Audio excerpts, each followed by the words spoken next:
जैसा कि आप जानते हैं हमारे करंट अफेयर्स की क्लासेस, हिस्ट्री की क्लासेस, कला संस्कृति की क्लासेस, मैथमेटिक्स की क्लासेस और नई करंट अफेयर्स की क्लासेस चल रही है।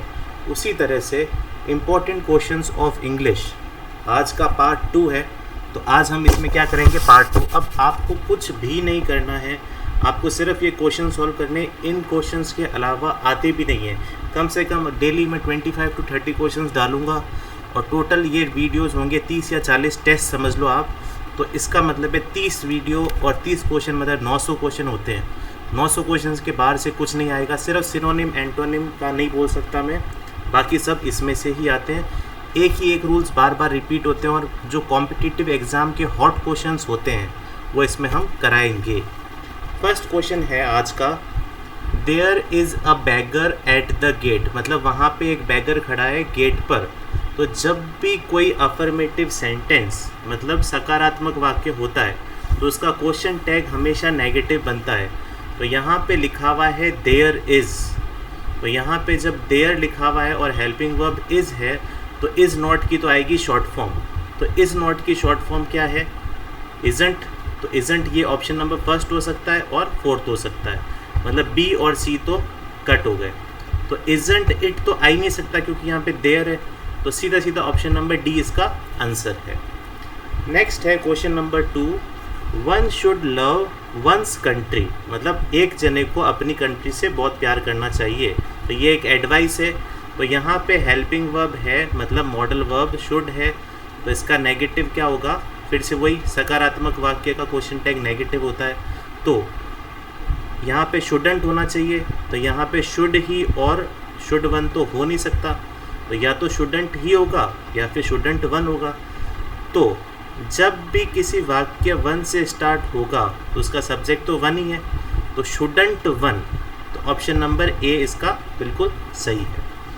नेक्स्ट क्वेश्चन नंबर 3, बहुत ही इम्पॉर्टेंट क्वेश्चन है ये। My uncle and guardian dash a doctor. तो यहाँ पे माई जो है एक तो अंकल है और एक गार्डियन है, गार्जियन। ये माई जो है इन दोनों के लिए लगा गया है, ना कि सिर्फ एक जने के लिए।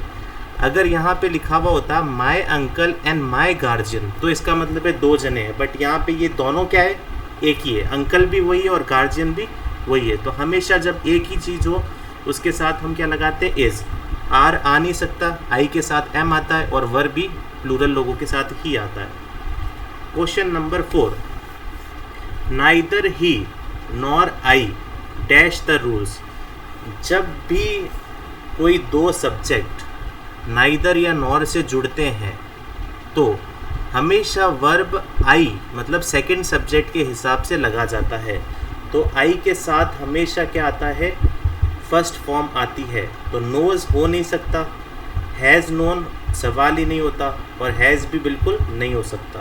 तो आंसर होगा neither he nor I know the rules. Next question number 5, we should all help.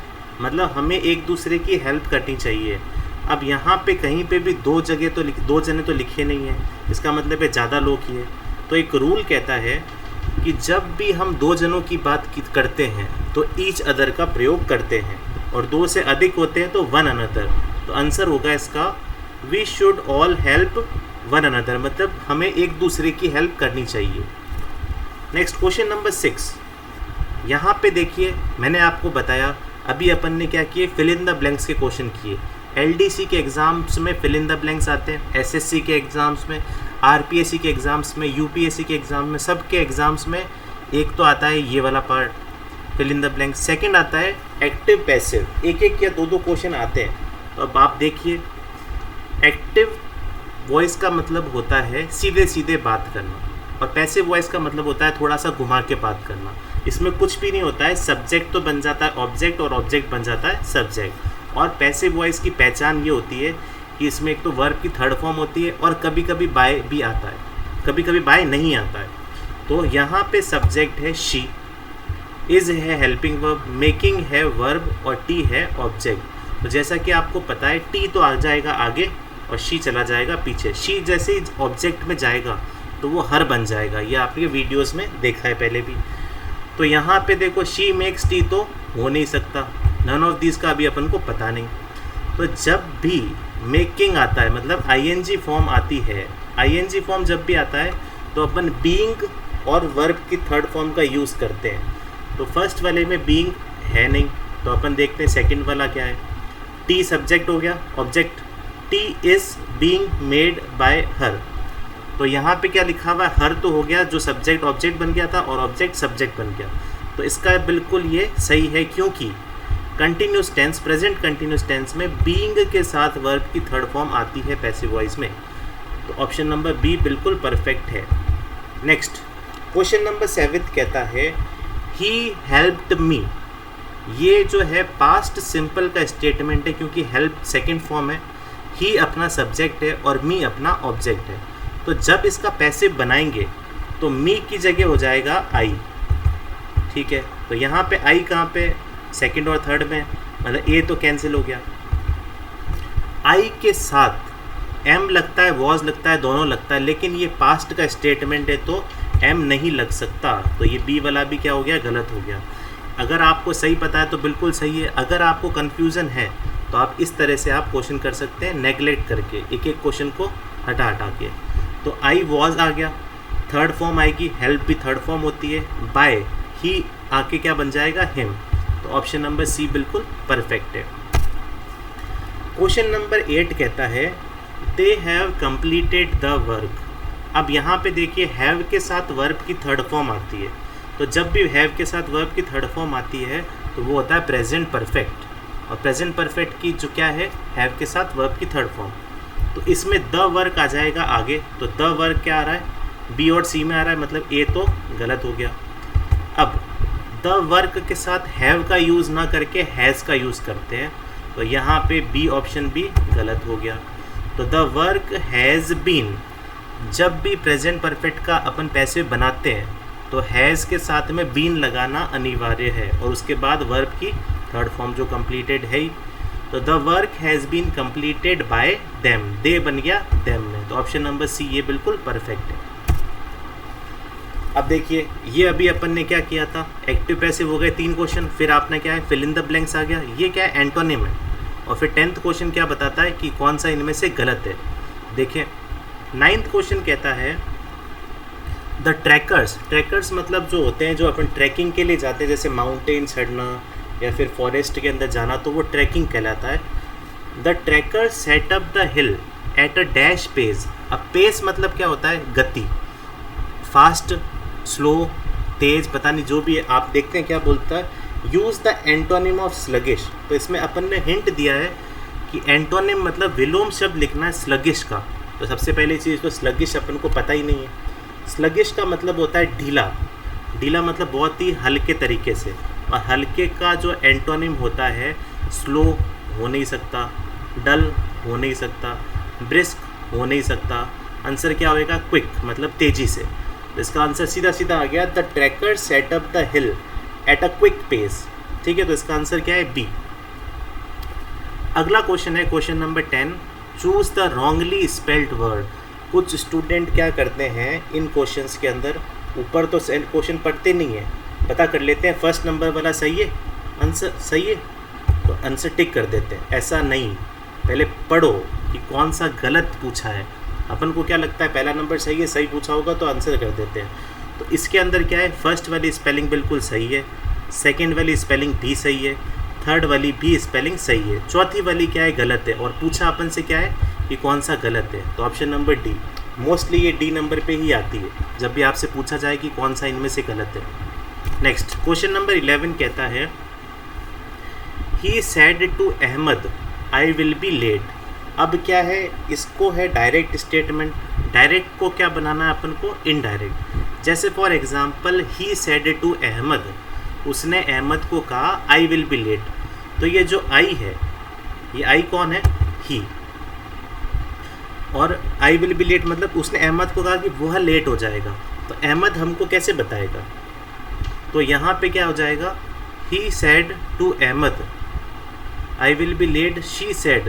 अब यहाँ पे देखिए टाइपिंग एरर है, तो यहाँ पे ही की जगह आप कर लीजिए यहाँ पे शी, क्योंकि ऑप्शंस में सब में शी है तो यहाँ पे शी कर लीजिए। तो उसने अहमद को कहा, तो जब भी आप देखो सेड टू, तो सेड टू हमेशा टोल्ड में चेंज होता है, इधर से आपका आधा काम तो हो जाता है। तो ऑप्शन नंबर ए तो क्या हो गया, सीधा सीधा गलत हो गया। तो शी टोल्ड अहमद डैड, तो डैड लगाना बहुत ज़रूरी, जब भी इन्वर्टेड कॉमा हटाते हैं तो डैड लगाते हैं। अब जब भी आई आए तो आई हमेशा किस में चेंज होगा, ही या शी में। तो यहाँ पे क्या है, शी है, तो यहाँ पे शी होगा, तीनों में है। अब शी विल बी लेट है, तो जब भी अपन क्या करते हैं विल लगता है, विल, तो विल का पास्ट होता है वुड, तो यहाँ पे क्या है टेंस चेंज होगा। तो ऑप्शन नंबर बी गलत हो गया, विल का विल नहीं रहता। Option number D could, will का कुड तो हो ही नहीं सकता, लेकिन यहाँ पे शी और एपोस्ट्रॉफी और डी है, तो इसका मतलब होता है शी वुड। तो ऑप्शन नंबर सी बिल्कुल सही है। जब भी एक रूल है कि जब भी सेंटेंस जो है पास्ट टेंस में हो तो अंदर वाले जो इन्वर्टेड कॉमा में जो है उसका टेंस चेंज होगा, तो विल का क्या हो जाएगा, वुड। नेक्स्ट है, देखिए इसमें क्या करना है, स्पॉटिंग एरर वाले क्वेश्चन है, हर एक एग्ज़ाम में आते हैं। तो इसमें क्या है कि बहुत ही सिंपल से इस क्वेश्चन में दिए हुए हैं मैंने। तो 12th नंबर क्वेश्चन कहता है I have a work to do. जब भी अपन वर्क की बात की जाए ये क्या होते हैं, अनकाउंटेबल होते हैं, तो अनकाउंटेबल के साथ में कभी भी ए नहीं आता, तो ऑप्शन नंबर सी में एरर है, I have work to do. Next question number 13 है, he gave me good advices. उसने क्या दी, मेरे को बहुत सारी सलाहें दी, सलाहें थोड़ी ना होता है, तो एडवाइसेस ना हो के क्या होता है, he gave me good advice. Option number C बिल्कुल परफेक्ट है। अगला, please give me a paper. अपन ने बोलने में तो बहुत अच्छा लग रहा है, लेकिन पेपर के साथ कभी अ नहीं आता, ठीक है। पेपर क्योंकि क्या है, अनकाउंटेबल है, अनकाउंटेबल के साथ ए नहीं आता, जैसे अभी अपन ने ऊपर किया, तो ऑप्शन नंबर सी में एरर है, प्लीज़ गिव मी पेपर। अगला देखो 15th number, I have some luggages. Luggages मतलब मेरे पास कुछ सामाने हैं, सामाने नहीं होता, सिर्फ सामान ही होता है, तो चाहे सम हो चाहे मैनी हो, यहाँ पे लगेज ही होता है। ऐसे कुछ नाउन होते हैं जो हमेशा सिंगुलर फॉर्म में ही होते हैं, for example luggage, baggage, equipment, machinery, ये सारे के सारे क्या होते हैं, सिंगुलर फॉर्म में, इनका प्लूरल बनता ही नहीं है। और लगेज के साथ मेरे को एक और चीज़ बतानी है आपको कि एक होता है लगेज, एक होता है बैगेज। इन दोनों में फ़र्क सिर्फ इतना सा है कि जो अपन हाथ में पकड़ते हैं उसको तो कहते हैं लगेज, और जो अपन कंधे पे, शोल्डर पे लगाते हैं उसको कहते हैं बैगेज। नेक्स्ट क्वेश्चन नंबर 16 कहता है, ही बॉट सम फर्नीचर्स। उसने कुछ फर्नीचर्स खरीदे। अब यहाँ पे फर्नीचर्स ना हो के क्या होगा, सिर्फ फर्नीचर होगा। अभी जस्ट बताया था मैंने कि अनकाउंटेबल नाउन है, इनके साथ हमेशा सिंगुलर फॉर्म ही लगती है। नेक्स्ट क्वेश्चन है, he heard a good news. तो देखिए अ गुड न्यूज़ बोलने में बहुत अच्छा लगता है, लेकिन यहाँ पे न्यूज़ क्या है, अनकाउंटेबल है, इसको अपन काउंट नहीं कर सकते, तो अ नहीं लगा सकते। Option number C. जितने भी आज के क्वेश्चन है काउंटेबल और अनकाउंटेबल पे ही है, तो ऐसा मत समझिए कि आप सारे के सारे इसी तरह से समझा रहे हैं। नेक्स्ट, ही इम्पोर्टेंट सम मशीनरीज। मशीनरीज कुछ नहीं होता है, सिर्फ मशीनरी होता है, ठीक है। MACHINERY, IES हटा के Y लगा दीजिए। ऑप्शन नंबर सी बिल्कुल सही है। Last, he gave me some informations. Informations कुछ नहीं होता, इन्फॉर्मेशन ही होता है, वापस वही है, काउंटेबल अनकाउंटेबल की बात है। देखिए इसमें टेंस फॉर्म लगाने, अब देखिए जब भी अपन वर्ड देखें यूजुअली, यूजुअली का मतलब भी आप समझ लो प्रेजेंट सिंपल है, मतलब अक्सर किया जाता है। रूटीन का मतलब प्रेजेंट सिंपल। तो ही यूजुअली, ही के साथ हमेशा वर्ब की फोर्थ फॉर्म लगती है, मतलब एस या फिर ES वाली फॉर्म लगती है। तो एस या फिर ES वाली फॉर्म क्या है, ए और सी है, तो सेकंड तो अपने आप कट गया और डी अपने आप कट गया। अब इस क्वेश्चन को समझने की कोशिश करते हैं। यूजुअली का मतलब समझ गया कि प्रेजेंट सिंपल आना तय है। तो he usually dash with a pen, मतलब वो अक्सर जो है इसी पेन से लिखता है, लेकिन नाउ ही डैश, लेकिन वो अभी किससे लिख रहा है, पेंसिल से लिख रहा है। रहा है का मतलब हो गया प्रेजेंट कंटिन्यूस, मतलब आईएनजी फॉर्म। तो ऑप्शन नंबर ए भी क्या हो गया, गलत हो गया। अब आप वापस पढ़िए, he usually writes with a pen, now he is using a pencil, अभी वो पेंसिल यूज़ कर रहा है। Next question number 21, he dash his father 2 months ago. जब भी 1 day अगो, 2 day अगो, 2 months अगो या फिर 2 years अगो हो, जब भी ये अगो आ जाए तो हमेशा पास्ट सिंपल का यूज़ होता है, मतलब वर्ब की सेकंड फॉर्म का। और वर्ब की सेकंड फॉर्म इन सब में ऑप्शन नंबर सी है। तो ऑप्शन क्या, आंसर क्या हो जाएगा, he visited his father 2 months अगो। लेकिन अपन क्या करते हैं, ऑप्शन नंबर ए सही कर देते हैं, लेकिन ये बिल्कुल क्या है, गलत है। ही हैज़ विजिटेड ही समझते हैं अपन। Next 22nd question, the book you are looking dash is here. मतलब जिस बुक के लिए आप तलाश कर रहे हो के लिए का मतलब ही क्या होता है, फॉर। तो for the book you are looking for is here, तो फर्स्ट नंबर ऑप्शन में ही अपना आ गया। एट हो नहीं सकता, आउट हो नहीं सकता, अबाउट के बारे में नहीं हो सकता। 23rd क्वेश्चन देखिए, आई saw him in Chennai 2 months। अभी जस्ट मैंने बताया था वर्ब की सेकंड फॉर्म जब भी आए या फिर अगो आए तो सेकंड फॉर्म आएगा। तो यहाँ पे क्या आ जाएगा, I saw him in Chennai 2 months ago, मतलब मैंने उसको देखा था 2 महीने पहले, ago. Sam was very clever dash cooking.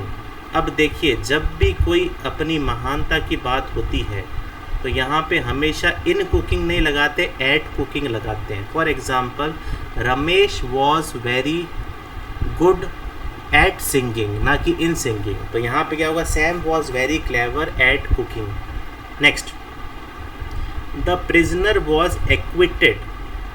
Acquitted के साथ में हमेशा ऑफ का ही यूज़ होता है और कोई ऑप्शन आता ही नहीं है, सीधा सीधा आपको याद रखना है। एक्विटेड का मतलब ऑफ द चार्ज। सो आज के लिए इतना ही। 25 क्वेश्चंस आज कराए हैं, बहुत ही इंपॉर्टेंट क्वेश्चन है। देखिए एक बार वापस से एक बार रिवाइज करा रहा हूँ मैं आपको। फर्स्ट क्वेश्चन और सेकंड क्वेश्चन क्वेश्चन टैग का हुआ आता है, और एलडीसी के पेपर में फर्स्ट वाला क्वेश्चन क्वेश्चन टैग का ही आता है। फिर अपन ने क्या किया, फिलअप्स किए। फिर अपन ने क्या किया, एक्टिव पैसिव के 3 क्वेश्चन किए, इम्पॉर्टेंट है। फिर अपन ने क्या किया, एंटोनिम किया। फिर अपन ने स्पेलिंग चेक किया। फिर अपन ने क्या किया, डायरेक्ट को इनडायरेक्ट में बदला। फिर अपन ने स्पॉटिंग एरर के क्वेश्चन किए, फिर वापस स्पॉटिंग एरर के। फिर अपन ने टेंस फॉर्म्स सही लगाए, और लास्ट अपन ने किए प्रीपोजिशंस के 4 क्वेश्चन। तो इस तरह से अपना रोज़ चलेगा, आपको पीछे देखने की कुछ ज़रूरत नहीं है। आप इंग्लिश के वीडियोस देखिए और सिर्फ ये करिए, बुक छेड़ने की आपको ज़रूरत नहीं पड़ेगी। सो आज के लिए इतना ही। Thank you. लाइक और सब्सक्राइब ज़रूर करें, और जो हमारी टेलीग्राम के लिंक है वो भी अंदर डिस्क्रिप्टिव में लिखी हुई है, और इसको ज़्यादा से ज़्यादा शेयर करें ताकि सब के सारे स्टूडेंट्स जो एक अच्छा मैटर बनाया गया है उसको पढ़ सके। Thank you.